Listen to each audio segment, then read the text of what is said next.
When I started working from home, I realized how much of a godsend it is not to have ready access to your pantry every second of the day. How easy it is to scroll through Instagram when no one can see you scrolling through Instagram. And how foolish the thought, I'll just read 10 pages is when you're literally in the middle of a work day. The structure of going to work every day was like a blessing in disguise. You got up, you did your routine, you drove to work, you got your morning smoothie / coffee / tea, work, lunch, meetings, work, drive home, chill, sleep. In this video, I want to talk about how to be productive when you're working from home by going through all of the stuff that I do on a regular basis to make sure that I'm not a slug because my work environment is different. This is all stuff that I actually do that's really helped me. Firstly, stay away from your phone unless it's absolutely necessary for work. I like to keep my phone in my bedside table drawer for as long as I can because this is the room that is the farthest away from my office. My alarm goes off on my iPad every morning, and on my iPad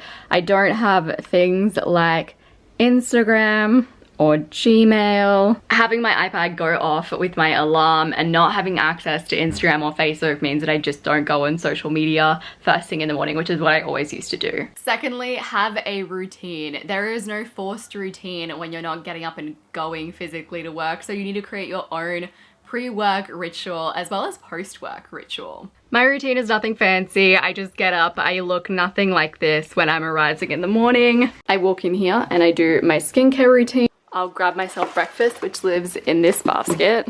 And usually by 6 a.m. I am sitting at my computer working on a video plan or doing a worksheet or a course or something along those lines, whatever I planned the night before. Number 3, take regular breaks. Quality breaks and productivity go hand in hand. You just can't have one without the other. This is another one of those work from home perks that you can't really do in the office because everyone will look at you and be like, why is that person taking so many breaks?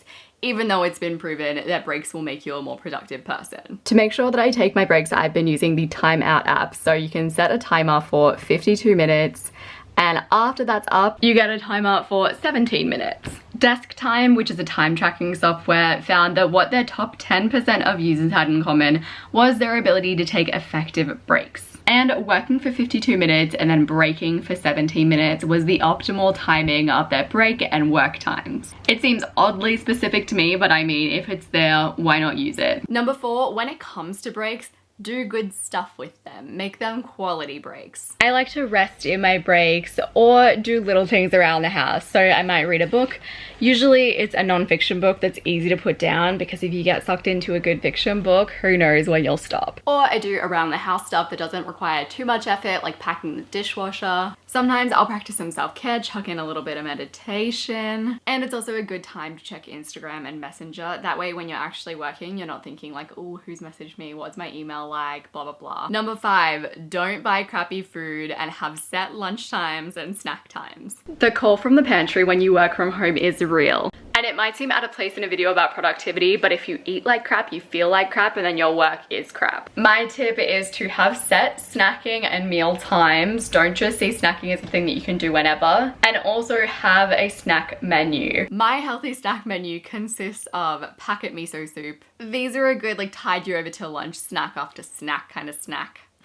Vegemite and banana on toast, you can't beat it. Avo on rice cakes with some tomato and a sprinkle of salt and maybe some spinach. Rice paper rolls with satay tofu, capsicum, spinach, hummus, and a little bit of tamari sauce. Kale chips, the classic avocado on toast with some mushrooms cooked with some olive oil and rosemary. Yum. And seaweed snacks are just always reliable and you can get them in little packets so they're all portioned out for you. Number 6, create I'm working boundaries through conversations, but you can also make them visible if you need to. If you're living with other people, particularly if they aren't working, their workload is lighter than yours, they care less about their work, they're just the kind of people that want to chat, you might need to make yourself less accessible if it's possible. When I worked in an office, I achieved the same effect as closing the office door when I wore headphones.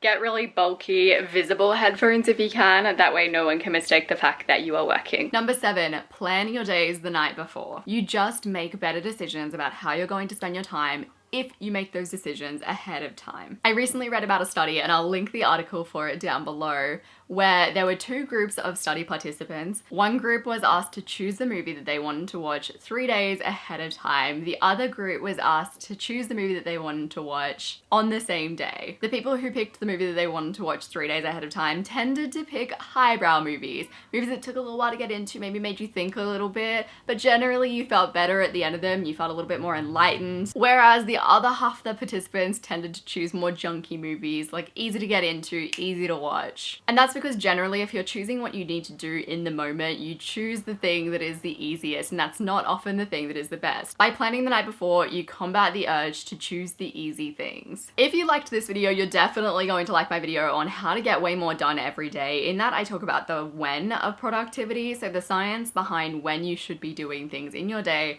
to be the most productive version of yourself can definitely be applied to working from home. I'm gonna have that video linked on the screen as well as down below. I appreciate you so much, and I will see you soon.